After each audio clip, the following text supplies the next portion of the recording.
Baik, selamat pagi, siang, sore, dan juga malam kepada Bapak Ibu dosen SDM, Bapak Agung dan juga Ibu Nilam, asisten dosen, dan juga teman-teman semua. Perkenalkan, saya Rebecca Alma dengan NPM 21066530660 dari kelas Sistem A. Di sini saya akan menjelaskan tutorial mengenai UDU HR dengan detail job training pada lab kelima ini. Oke, pada awalnya di sini saya akan menjelaskan konteks dari lab kali ini. Jadi, pada lab kali ini kita akan mendiskusikan mengenai pelatihan ataupun training karyawan. Kita tahu bahwa training sebuah perusahaan itu sangat penting dari manajemen SDM dan modul pelatihan di ERP O216 ini akan membantu perusahaan mengelola secara efektif. Nah, artikel ini kita akan membahas penerapan training di UD16 melalui studi kasus kita di PT kita, yaitu Perusahaan Mainan Edukasi. Nah, untuk tahapan-tahapannya, mungkin bisa kita langsung mulai saja. Yang pertama di sini kita akan membuat database duplikat dari lab yang sebelumnya dengan format penamaan yaitu NPM Training. Berikut tampilannya jika sudah dibuat dengan NPM saya di sini, lalu underscore training. Itu merupakan hasil duplikasi dari lab sebelumnya. Nah, untuk sebelum mulai lebih jauh, kita harus make sure kalau modul e-learning itu udah ada di UDU kita. Dan juga untuk employee orientation dan training.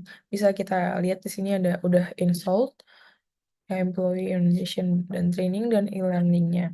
Terus setelah itu kita masuk ke tahap training dengan login sebagai akun manager training yaitu Hasan. Kita bisa login dengan email dan password yang sudah ditentukan. Lalu kita mulai untuk mengakses modul employee.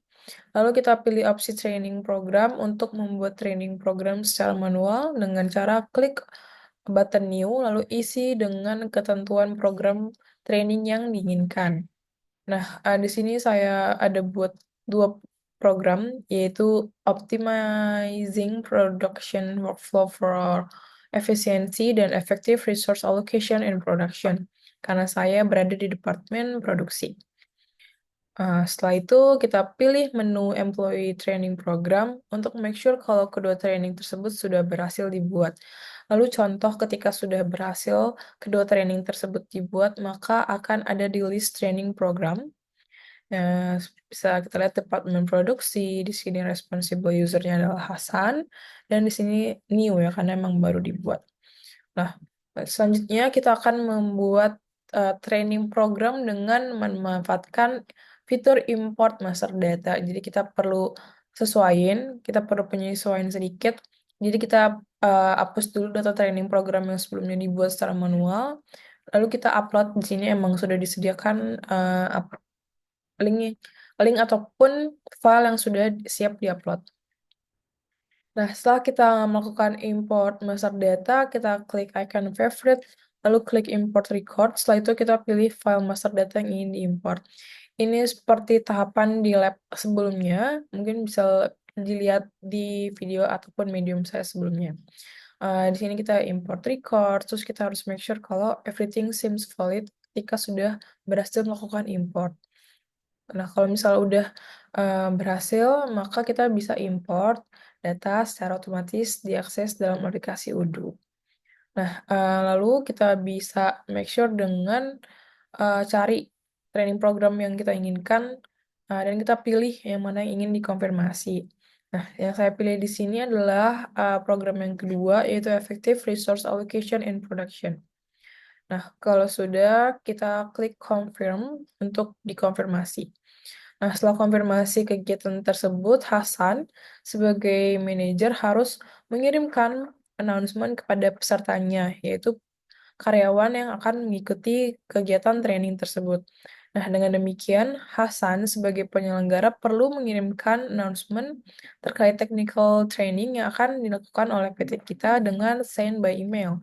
Di sini bisa dilihat dengan tampilan screenshotnya, send by email, buttonnya bisa diklik, lalu kita bisa isi sesuai dengan konteks ketentuan. lalu di sini kita bisa sesuaikan subjeknya, lalu isinya, terus kalau sudah kita send dan akan tersimpan dalam halaman training program log-nya, email tersebut.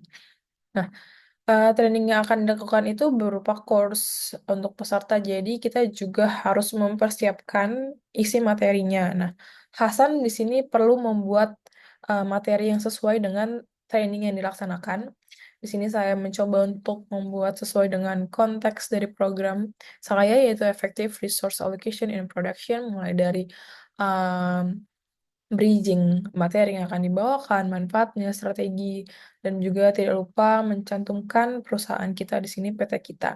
Nah, kita selanjutnya perlu mengakses Moodle e-learning untuk mengunggah materi training yang sudah dibuat sebelumnya. Jadi kita buka Moodle e-learning, lalu buat course baru dengan ketentuan di mana field course title diisi dengan nama kegiatan training kita, yaitu Effective Resource Allocation in Production. Nah, pada course tersebut, buat konten berupa slide PPT yang, dibuat PPT dengan, menekan add content. Setelah kita bisa, add content, kita, atur materi tersebut agar bisa di-download. Pastikan format filenya itu berupa PDF. Sesuaikan dengan tampilan berikut, lalu disimpan.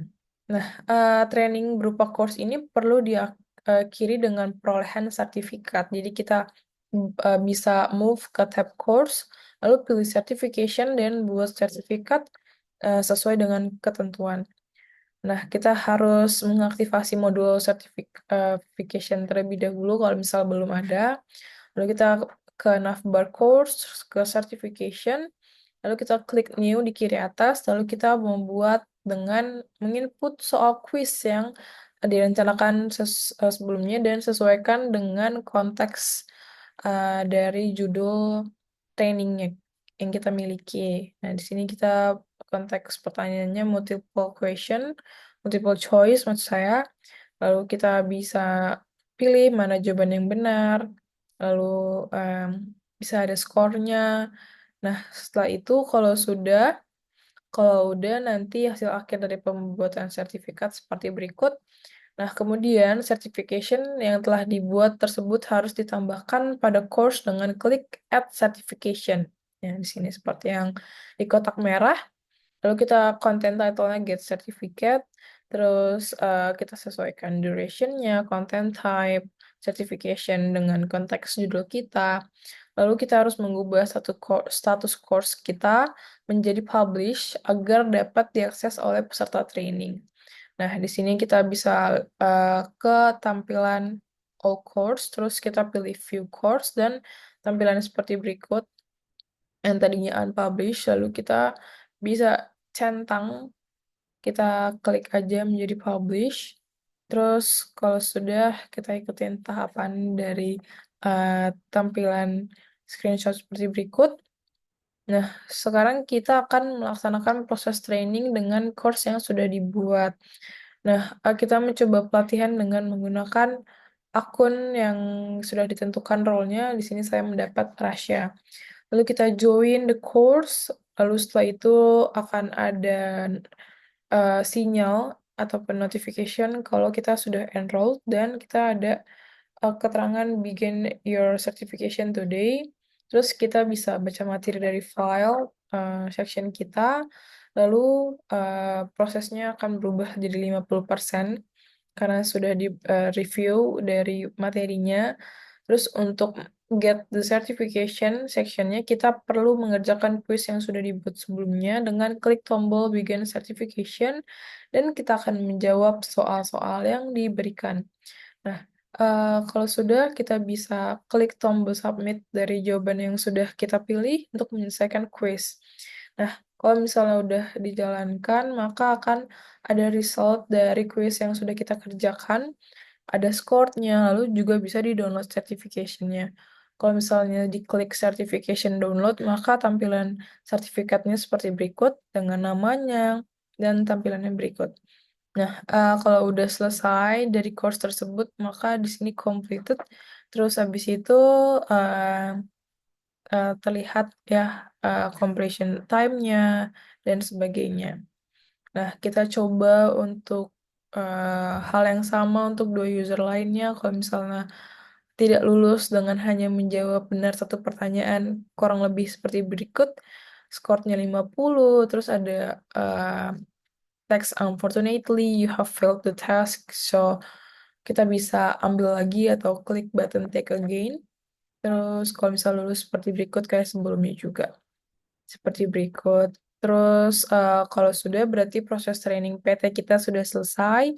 Nah, berikut adalah para karyawan yang berhasil menyelesaikan kegiatan training, kita bisa pilih attendance untuk melihatnya. Nah, kita login sebagai kepala HR yaitu Hasan, kita bisa lihat, di sini attendance-nya, terus abis itu ada email-emailnya.